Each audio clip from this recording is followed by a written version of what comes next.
आगे बात करते हैं लखनऊ की, जहां पर अयोध्या की ग्लोबल ब्रांडिंग की पूरी तैयारी। बड़ी खबर आपको बता रहे हैं, भूमि पूजन समारोह रामनगरी में कराया जा सकता है। फरवरी महीने में समारोह के आयोजन की संभावना भी जताई जा रही है। निवेशकों की राम मंदिर के दर्शन की इच्छा भी पूरी होगी। प्रदेश के औद्योगिक विकास की तस्वीर आएगी सामने, जहां पर करीब 10 लाख करोड़ के एमओयू धरातल पर आएंगे। तो बड़ी खबर आपको बता रहे हैं, जहां पर बता दें कि इस दौरान फरवरी महीने में समारोह के आयोजन की भी संभावना है और निवेशकों की राम मंदिर के दर्शन की इच्छा जो है वो भी पूरी होगी। इसी के साथ आपको बता दें कि प्रदेश के औद्योगिक विकास की तस्वीर भी सामने आएगी। तो बड़ी खबर आपको बता रहे हैं, जहां पर बता दें कि अयोध्या की ग्लोबल ब्रांडिंग की पूरी तैयारी, भूमि पूजन समारोह रामनगरी में कराया जाएगा। लखनऊ से बड़ी खबर, जहां पर अयोध्या की ग्लोबल की अगर बात की जाए तो इस दौरान ग्लोबल ब्रांडिंग की भी पूरी तैयारी है। भूमि पूजन समारोह रामनगरी में इस दौरान ये कराया जाएगा। फरवरी महीने में समारोह के आयोजन की भी संभावना है। और एक बार फिर से मेरे सहयोगी मनीष मेरे साथ में लगातार बने हुए हैं। मनीष, अगर बात की जाए तो इस दौरान ग्लोबल ब्रांडिंग की तैयारी जो है वो अयोध्या में, एक तरफ प्राण प्रतिष्ठा, दूसरी तरफ फरवरी में इस तरीके का आयोजन, क्या कुछ जानकारी इसको लेकर?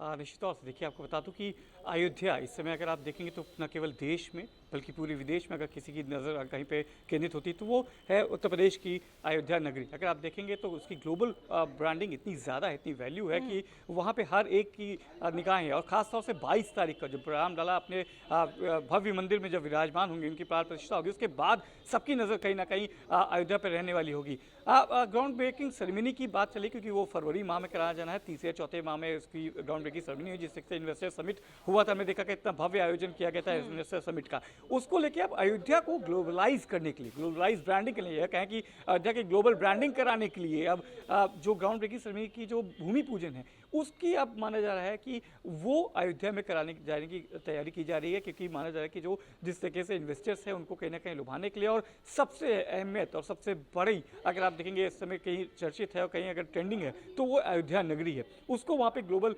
ब्रांडिंग कराने की उसकी कवायद की जा रही है। माना जा रहा है जो ग्राउंड ब्रेकिंग सेरेमनी कराई जाएगी जिसमें करीब 10 लाख करोड़ के जो एमओयू हैं उसको साइन कराया जाएगा, तो उसको लेकर पूरी तैयारी की जा रही है। और किस तरीके से तैयारी रहेगी इसकी रूपरेखा जा रही है। सभी विभागों को इसकी तैयारी करने के लिए आदेश भी दिए जा चुके हैं। माना जा रहा है कि ये फरवरी के तीसरे या चौथे सप्ताह में कराया जाएगा। मनीष, अगर इस दौरान बात करें तो निवेशक तो आएंगे, लेकिन रोजगार के अवसर वहां पर है, क्योंकि पर्यटन का एक बड़ा हब बनने जा रहा है अयोध्या। निश्चित तौर से न केवल आप रोजगार के तरीके पर आप देखेंगे, इंडस्ट्रियल हब की बात हो रही थी। आपने देखा था एनसीआर के तर्ज पे एससीआर की गठन किया जा रहा है, उसमें भी आप देखेंगे तो बाराबंकी, अयोध्या, रायबरेली और जो आस पास के जिले हैं, करीब 250 किलोमीटर का जो रेडियस है उसमें उद्योग लगाने की बात की जा रही है। तो निश्चित तौर से एक आकर्षित करते हैं। आप उत्तर प्रदेश की जब ब्रांडिंग की बात करते हैं तो चाहे वो बुंदेलखंड की बात करें, चाहे पूर्वांचल की बात करें, चाहे पश्चिमांचल की बात करेंगे, तो आप कहीं ना कहीं इसको ब्रांडिंग की बात करते हैं। और इस समय अगर आप बात करेंगे ग्लोबल, अगर कहीं पे जो सबसे ज्यादा अगर किसी जगह की बात होती है तो वो है अयोध्या जी। अयोध्या जी पे सबकी निगाहें हैं, तो इससे अच्छा मौका उत्तर प्रदेश की योगी सरकार को नहीं मिल सकता उसकी ग्लोबल ब्रांडिंग करने के लिए। और ग्लोबल ब्रांडिंग करने के लिए माना जा रहा है कि जिस तरीके से आगामी जो भूमि पूजन का काम है कि जो ग्राउंड ब्रेकिंग सेरेमनी का काम है वो अयोध्या में कराया जाएगा। और अयोध्या में एक बार फिर से न केवल इन्वेस्टर्स को बल्कि ग्लोबल इन्वेस्टर्स को, जो ग्लोबली जो लोग हैं उनको एक बार अयोध्या की तरफ रुख किया जाएगा। और माना जा रहा है कि जिससे न केवल इंडस्ट्रीज, न केवल उद्योग, बल्कि माना जा रहा है कि जिस तरीके से जो पूरी तैयारी है, या कहें कि जो लोग हैं, इन्वेस्टर्स हैं, जिस तरह रोजगार की बात करेंगे, स्वरोजगार की बात करेंगे, वो वहां पे आपको लगता हुआ नजर आएगा। चलिए, बहुत बहुत शुक्रिया मनीष हमारे साथ जुड़ने के लिए।